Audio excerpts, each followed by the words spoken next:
Loana, je rêve de serrer ma fille dans mes bras. Pourquoi avez-vous eu envie d'écrire ce livre? Loana, ça fait plusieurs années qu'on me le propose, mais je ne m'en sentais pas capable, j'avais encore des idées négatives. Puis, l'an dernier, j'ai eu envie de raconter ma vérité. C'est une belle thérapie. Quand je ferme le livre, je peux enfin me dire, on passe à autre chose. Vous évoquez le tourbillon médiatique à votre sortie du loft. En voulez-vous à Endemol? Bien sûr que je leur en veux, j'admire la personne de 23 ans que j'étais à l'époque et qui a assumé ça toute seule. J'aurais préféré que quelqu'un nous aiguille, mais il a fallu faire sans. Dans votre livre, vous parlez des hommes et notamment de Raph. Avec lui, votre vie a basculé, j'étais amoureuse de lui. J'avais envie d'être dans son délire, et j'ai commencé à prendre de la cocaïne.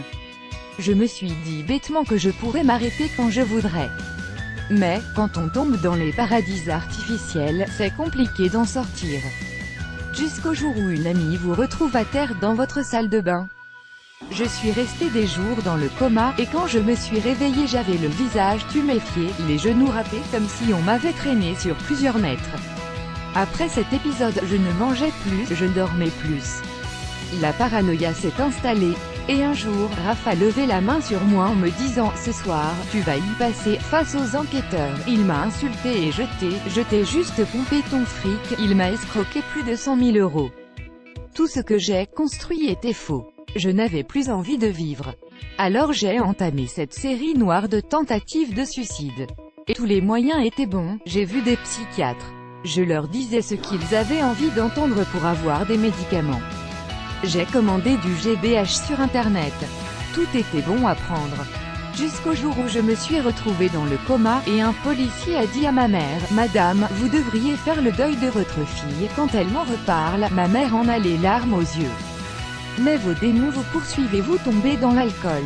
Vous buvez du whisky dès 7 h du matin. J'ai pris beaucoup de poids à cette époque et j'ai bu beaucoup d'alcool. C'était pour oublier, c'est normal que ma fille m'en veuille, vous parlez ouvertement de votre fille, Mindy.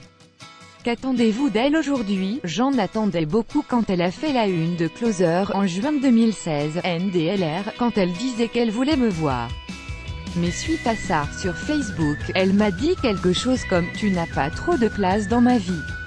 Je préférerais continuer la mienne de mon côté. » Au début, je l'ai mal pris, mais aujourd'hui, avec le recul, je comprends. Ce n'est pas facile d'être la fille de Loana, c'est normal qu'elle m'en veuille. Je ne suis pas une mère exemplaire. Je n'ai pas été là, à ses côtés. Je ne rêve que d'une chose, c'est de la serrer dans mes bras. Je voudrais qu'elle se dise que j'ai fait ce que j'ai pu, même si ce n'est pas ce que j'aurais dû faire. Peut-être qu'elle comprendra. Qu'est-ce qui vous a donné là de vous en sortir? J'avais envie de me prouver que j'en étais capable. Et puis j'en avais marre de voir de la tristesse et de la peine dans les yeux de ma maman. Ça n'a pas été simple, mais chaque jour est un jour de gagner.